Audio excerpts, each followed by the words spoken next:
और सबको मिलाकर के आने वाली जो रणनीति है उसके लिए चर्चा चल रही है। उस चर्चा में कहीं ना कहीं नीतीश कुमार भी शामिल नजर आ रहे हैं। तो उसी चर्चा में चंद्रबाबू नायडू भी हैं, एकनाथ शिंदे भी हैं और मोदी का था। और नारे आप जानते हैं कि चुनावी रणनीति का एक बड़ा हिस्सा होते हैं, जिसने 2014 को यदि देखा जाए तो पूरी तरह से पासा ही पलट दिया था कि मोदी हैं तो मुमकिन है, हर हर मोदी घर घर मोदी। ये सारे नारे जो हैं लोगों के जुबान पे आज तक चढ़े हुए हैं और इस नारे ने प्रधानमंत्री के रूप में नरेंद्र मोदी को स्थापित करने में कोई कसर नहीं छोड़ा। सांकेतिक हिम्मत दे दिया हो, लेकिन दे करके उन्हें संतुष्ट जरूर कर लिया। लेकिन वहीं दूसरी तरफ आप देख लीजिए इंडिया गठबंधन में तो सीटों को लेकर के आपस में इतना टकराव हुआ कि एक दूसरे के विरुद्ध उम्मीदवार खड़ा कर दिए और एक दूसरे को ही हराने के लिए तैयारियां भी शुरू हो गई। एक दूसरे के विरुद्ध कटाक्ष भी आपको बता चुका हूं कि कुछ ऐसे दल हैं जो एनडीए के साथ नहीं रहे हैं, बाकी सभी दल कभी ना कभी किसी न किसी कारण से एनडीए में जरूर रहे हैं, चाहे वो कैसे अपने पक्ष में मोड़ा जाता है। लेकिन इसके साथ साथ दोनों की मंशा यही रहती है कि अगर नीतीश कुमार सत्ता में हैं तो विपक्ष में लालू यादव रहें, अगर लालू यादव विपक्ष में आने की स्थिति में नहीं है तो नीतीश कुमार उनको सत्ता में ला करके बैठा देते हैं। और ये बात आपने देखा होगा 2010 में लालू प्रसाद पलायन करके बिहार छोड़ने वाले थे, जब 22 सीटें उनको आई थी।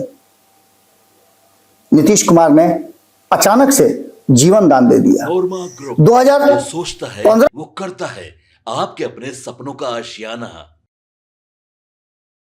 नमस्कार, एक बार फिर से आपका बहुत बहुत स्वागत करते हैं। भीतर की बात लेकर के हाजिर हैं और भीतर की बात में जैसा कि आप सभी जानते हैं कि नीतीश कुमार काफी चर्चा में है और पिछले 12 घंटे से सिर्फ नीतीश कुमार की चर्चा इसलिए हो रही है कि नीतीश कुमार ने अचानक से दिल्ली जाने का कार्यक्रम बना लिया है। दिल्ली जाने के कार्यक्रम के दौरान नीतीश कुमार आज प्रगति यात्रा पर भी थे। इतने बिजी शेड्यूल के बावजूद उन्होंने बाकी का प्रगति यात्रा का कार्यक्रम कैंसिल करके दिल्ली जाना ज्यादा जरूरी समझा। और इसके पीछे की कहानी क्या है, ये एक रास्ता है जिसके तहत चर्चाएं चल रही हैं, लेकिन उससे भी बड़ी चर्चा दिल्ली में शुरू हो चुकी है।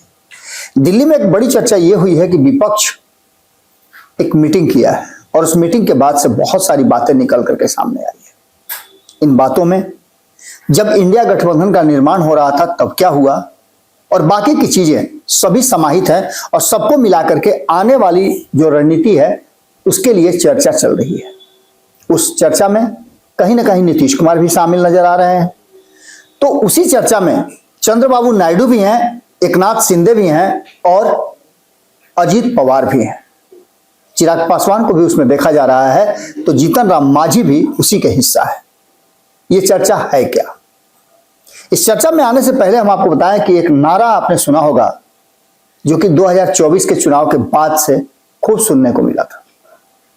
नारा था, बिहार से शुरुआत इसकी हुई थी और बिहार के इस नारा को कि बटेंगे तो कटेंगे, प्रधानमंत्री नरेंद्र मोदी ने इसे नया रास्ता दिया और एक नया सोच दिया।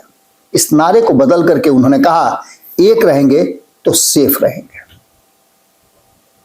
यह नारा प्रधानमंत्री नरेंद्र मोदी का था और नारे आप जानते हैं कि चुनावी रणनीति का एक बड़ा हिस्सा होते हैं, जिसने 2014 को यदि देखा जाए तो पूरी तरह से पासा ही पलट दिया था कि मोदी हैं तो मुमकिन है, हर हर मोदी घर घर मोदी।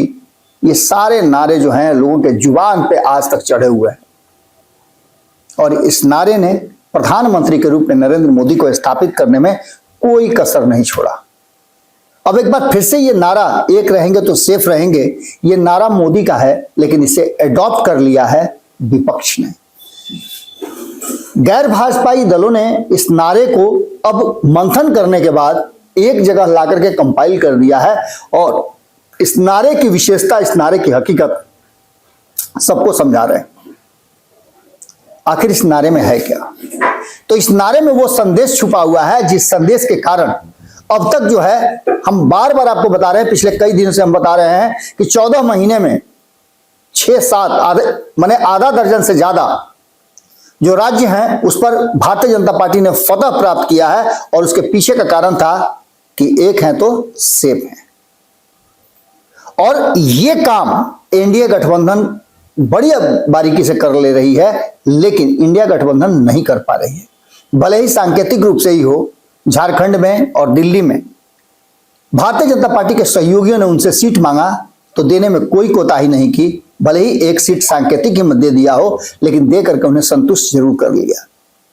लेकिन वहीं दूसरी तरफ आप देख लीजिए, इंडिया गठबंधन में तो सीटों को लेकर के आपस में इतना टकराव हुआ कि एक दूसरे के विरुद्ध उम्मीदवार खड़ा कर दिए और एक दूसरे को ही हराने के लिए तैयारियां भी शुरू हो गई। एक दूसरे के विरुद्ध कटाक्ष भी शुरू हो गए और एक दूसरे के काम पर उंगली भी उठानी जाने लगी।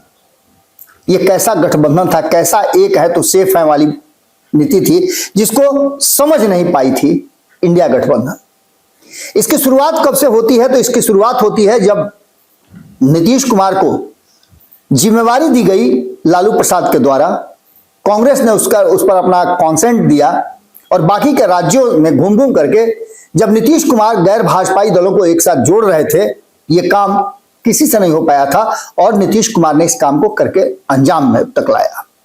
उन्होंने एक फार्मूला भी तैयार कर दिया था, जिस फार्मूले से नरेंद्र मोदी को सत्ता से बेदखल किया जा सकता था और यह फार्मूला हिट भी था।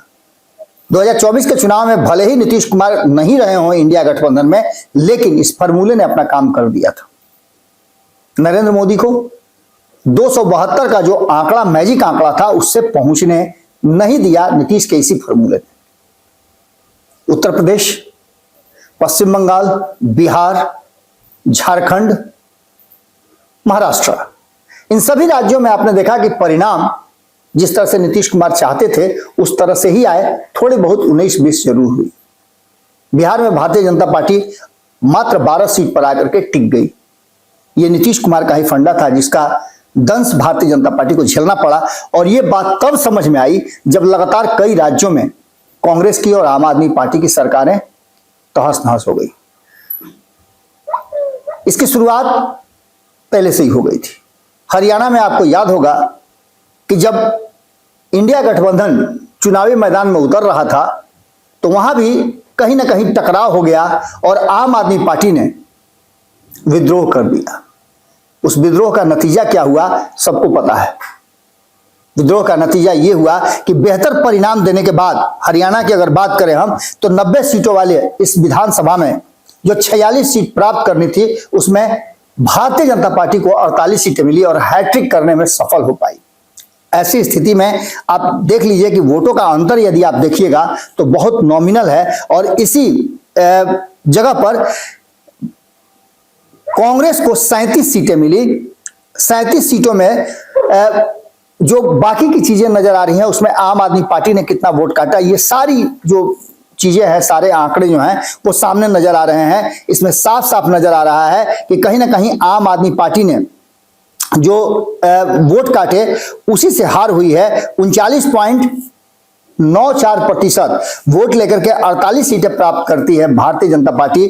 तो वहीं 39.09% वोट लेकर के, यानी कि 6% वोटों का अंतर कहीं ना कहीं नजर आ रहा है, 0.6% का। और ये अंतर भारतीय जनता पार्टी को सत्ता तक पहुंचा देता है और कांग्रेस सत्ता से दूर हो जाती है। हरियाणा के चुनाव में इस बार सभी कह रहे थे कि कांग्रेस का प्रदर्शन बेहतर हो रहा है और कांग्रेस यहां रिकवर कर पाएगी, हैट्रिक लगाने नहीं देगी। लेकिन ऐसा हुआ नहीं। आम आदमी पार्टी के कारण यहां परिणाम बदल गए और यही चीज दिल्ली में भी देखने को मिली। दिल्ली में अंतिम क्षण तक कांग्रेस कोशिश करती रही कि वो गठबंधन का हिस्सा हो जाए, गठबंधन बन जाए और इस गठबंधन के तहत भारतीय जनता पार्टी से कड़ी टक्कर दी जा सके। लेकिन आम आदमी पार्टी को यह बात समझ में नहीं आई और आम आदमी पार्टी अपने तो सत्ता से बेदखल हुई ही, कांग्रेस को भी ले डूबी। अब ऐसी स्थिति में बिहार में चुनाव होने वाले हैं और बिहार में भी कमोबेश परिस्थितियां इसी तरह की बनती हुई नजर आ रही हैं। खैर, हम ये चर्चा इसलिए भी कर रहे हैं कि ये सभी परिस्थितियां इशारों में ये कह रही हैं कि एक रहेंगे तो सेफ रहेंगे वाली कहानी जो है अब सबको समझ में आ गई है, खास करके गैर भाजपाई दलों को। और वो मीटिंग करके दिल्ली में, चाहे वो नीतीश कुमार हो, चंद्रबाबू नायडू हो जीतन राम मांझी हो, चिराग पासवान हो, एकनाथ शिंदे हो या अजीत पवार हो, इन सभी लोगों को एक एक करके बुला रही है। कई ऐसे मामले हैं जिन मामलों पर उनको इशारों इशारों में कह रही है कि हमारे साथ जो हुआ आपके साथ भी हो सकता है। इस पूरी कहानी में ये नारा जो है तख्ता पलटने के लिए प्रयोग में लाने की कोशिश की जा रही है। आपको याद होगा कि हम बार बार ये बात आपको बता रहे थे कि एनडीए के पुराने जो सहयोगी हैं वो एक साथ आने की कोशिश कर रहे हैं। एनडीए एक मजबूत गठबंधन हुआ करता था और आपको याद होगा कि इसी गठबंधन के बनने के बाद कांग्रेस को केंद्र की सत्ता से उखाड़ फेंका गया था। धीरे धीरे करके इस गठबंधन में से लोग कटते गए, छटते गए। कांग्रेस ने भी अपना जो उसका राजनीतिक चाणक्य नीतियां थी, उस नीतियों को चल करके एनडीए गठबंधन से कई दलों को तोड़ करके अलग किया और इसका नतीजा ये हुआ कि बीच में फिर से एनडीए गठबंधन भटकाव में आ गया। लेकिन अब पिछले 3 चुनाव से अगर देख लिया जाए तो 2014 से एक नई जो निर्णायक मंडली बनी है, जो फैसले लेती है, जो हैंडल करती है भारतीय जनता पार्टी को, उस टीम में अब कुछ ऐसे लोग हैं जो बार बार ऐसे जवाब भी देते हैं, इस तरह की बातें भी करते हैं कि या तो क्षेत्रीय पार्टियां विलीन हो जाएंगी या विलय कर जाएंगी। इस बात को लेकर के नीतीश कुमार ने नाराजगी भी जाहिर की थी और यहां तक कि उन्होंने रिश्ता भी तोड़ लिया था सबसे पुरानी शिवसेना। अब शिवसेना बार बार बाकी के साथियों को, जो कभी ना कभी कुछ दलों को छोड़ करके, मैं कई बार आपको बता चुका हूं कि कुछ ऐसे दल हैं जो एनडीए के साथ नहीं रहे हैं, बाकी सभी दल कभी ना कभी किसी न किसी कारण से एनडीए में जरूर रहे हैं। चाहे वो ममता बनर्जी का नाम ले लें, उद्धव ठाकरे का नाम ले लें, एनसीपी का नाम ले लें, नीतीश कुमार का नाम ले लें, लालू प्रसाद का नाम ले लें, किसी का भी नाम ले लें, सबके साथ कभी ना कभी गठबंधन बना है। यहां तक कि शिवसेना तो थी, यहां तक कि समाजवादी पार्टी तक एनडीए के साथ रही है और सरकार का हिस्सा बनी है। ये सारी परिस्थितियां होने के बाद अब जो वर्तमान स्थिति सामने नजर आ रही है उसमें 2029 का चुनाव सबको नजर आ रहा है और भारतीय जनता पार्टी दरअसल तैयारी 29 का ही कर रही है। हमने आपको 2 दिन पहले बताया था कि 21 राज्यों में आज के डेट में भारतीय जनता पार्टी सत्ता में। इन 21 राज्यों में सत्ता में आने के बाद अब भारतीय जनता पार्टी का अगला लक्ष्य जो है वो बिहार है और बिहार के बाद जो 2026 और 2027 में चुनाव होने वाले हैं उन राज्यों में भी वापस करना है। हमने आपको बताया था कि 2026 में 2025 में 2 राज्यों में चुनाव थे, दिल्ली में हो चुके जहां भारतीय जनता पार्टी की सरकार है, बिहार में ऑलरेडी उसकी सरकार है और इस सरकार में अपने दम पर वापसी की भी तैयारी चल रही है। तो वहीं 2026 में पश्चिम बंगाल हो, केरल हो, असम हो, तमिलनाडु हो, पुडुचेरी हो, इन राज्यों में चुनाव है। तो 2027 में भी कई राज्यों में चुनाव है, गोवा, यूपी, पंजाब, उत्तराखंड, गुजरात, हिमाचल, इन सभी राज्यों में अधिकांश में भारतीय जनता पार्टी वापसी करेगी या जिन राज्यों में उसका आधिपत्य नहीं है या उस सरकार में नहीं है उन राज्यों को अपने बस में करना चाहेगी, वहां एक नया दांव खेलना चाहेगी। यही कारण है कि बार बार हम आपको बता रहे हैं कि भारतीय जनता पार्टी की एक स्ट्रेटजी जो सामने नजर आ रही है वो स्ट्रेटजी है कि वो इस बार अपना जो राष्ट्रीय अध्यक्ष चयन करेगी वो साउथ से करने वाली है। जो हमारे पास सूचनाएं आ रही हैं उसके आधार पर हमने आपको खबरें भी बताया है। इस पूरी स्थिति को अगर घुमा फिरा करके देख लिया जाए तो भारतीय जनता पार्टी की तैयारी अगर यहां है तो विपक्ष अगर एकजुट हो जाता है तो इससे पहले भी आपने देखा होगा कि सरकारें बदली हैं, बहुत सारे दल जो सरकार में रहने वाले दल से नाराज हुए हैं तो कहीं ना कहीं उसका दंश झेलना पड़ा है सत्ता में बैठी सरकारों को। और विपक्ष के एकजुट होने के बाद, विरोधियों के एकजुट होने के बाद परिस्थितियां बदली हैं। इसी परिस्थिति को लेकर के नीतीश कुमार की दिल्ली यात्रा को भी जोड़ करके देखा जा रहा है और जिस तरह के बयान आ रहे हैं, जिस तरह से आपने देखा कि आदित्य ठाकरे ने नीतीश कुमार को सीधे तौर पे कहा। इससे पहले वक्फ बोर्ड बिल पर आप देखे होंगे कि मुस्लिम संगठनों ने नीतीश कुमार को सचेत होने की बात की है। तो नीतीश कुमार की पार्टी में भी एक बड़ा धड़ा है, कुछ लोगों की बात अगर छोड़ दें तो एक बड़ा धड़ा है जो नीतीश कुमार को बार बार यह आगाह कर रहा है कि आप रास्ता बदलिए, नहीं तो बहुत दिक्कत हो जाएगी। कल हम आपको एक बात और बता रहे थे, जब हम चर्चा गर्म है कर रहे थे तो उसमें हमने आपको एक और बात बताई थी। हमने बताया था कि नीतीश कुमार हो या लालू यादव हो, ये दोनों एक तरह की राजनीति करने के लिए जाने जाते हैं। एक ही कॉलेज के दोनों स्टूडेंट हैं, इसलिए जानते हैं कि तथ्यों को कैसे अपने पक्ष में मोड़ा जाता है। लेकिन इसके साथ साथ दोनों की मंशा यही रहती है कि अगर नीतीश कुमार सत्ता में हैं तो विपक्ष में लालू यादव रहें, अगर लालू यादव विपक्ष में आने की स्थिति में नहीं है तो नीतीश कुमार उनको सत्ता में ला करके बैठा देते हैं। और यह बात आपने देखा होगा, 2010 में लालू प्रसाद पलायन करके बिहार छोड़ने वाले थे जब 22 सीटें उनको आई थी। नीतीश कुमार ने अचानक से जीवन दान दे दिया। 2015 में अगर नीतीश कुमार नहीं आए होते और 2015 में भी लालू प्रसाद को अगर 20 या 20 से कम सीटें आई होती तो आप देख लेते कि लालू प्रसाद के परिवार पूरा का पूरा दिल्ली में शिफ्ट हो जाता या विदेश में जाकर के शिफ्ट हो जाता। आधे लोग तो शिफ्ट होना भी शुरू हो चुके थे। तो ऐसी स्थिति में आप समझ सकते हैं कि कहां से कहां ये दोनों सोचते हैं। इस बार भी चुनाव में भारतीय जनता पार्टी जिस तरह की तैयारी कर रही है और जिस तरह से एक रहेंगे तो सेफ रहेंगे है वाला नारा है, नारा नरेंद्र मोदी का है, लेकिन इस नारा को अपना बना करके अगर जिस तरह की बातें भीतर खाने से चल के आ रही हैं और जो रणनीतियां बनाई जा रही हैं, हमने आपको याद होगा, अगर आप पुराने दर्शक हैं भारत लाइव के, तो निश्चित रूप से आपको इस बात का इल्म है कि हमने बहुत पहले 2024 का 2022 में से भी पहले हमने आपको बताया था कि G23 बनाने की कवायद शुरू हो गई थी और इस G23 में 22 दल के जुटने के बाद भी एक सीट खाली रखा गया था। कोई 22वां आता था तो उसे साइड करके एक सीट खाली रखी जाती थी और वो सीट थी नीतीश कुमार की। हमने तब भी कहा था, जब जिसकी कोई संभावना दूर दूर तक नहीं थी, तब हमने कहा था कि नीतीश कुमार इस G23 यानी गैर भाजपाई दलों के इस संगठन का हिस्सा बनेंगे और उनको लीड करेंगे।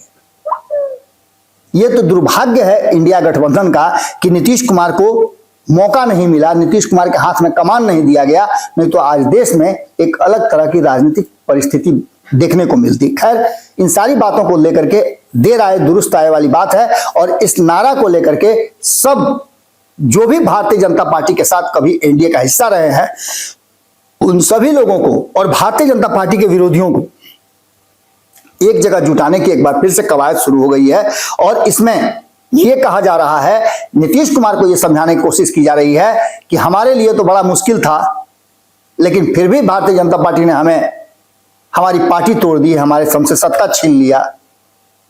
आपके साथ भी यही होने वाला है और यह भारतीय जनता पार्टी का अंतिम प्रयास होगा आपको समाप्त करने का।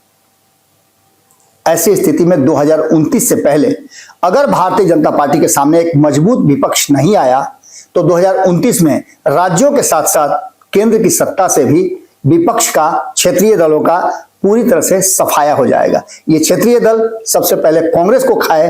अब कांग्रेस इन क्षेत्रीय दलों के लिए काल बनती जा रही है, जो कि दिल्ली में देखने को मिला, हरियाणा में इन क्षेत्रीय दल और कांग्रेस के बीच का टकराव देखने को मिला, महाराष्ट्र में देखने को मिला, मध्य प्रदेश में देखने को मिला, राजस्थान में देखने को मिला, अब बिहार में भी देखने को मिलेगा।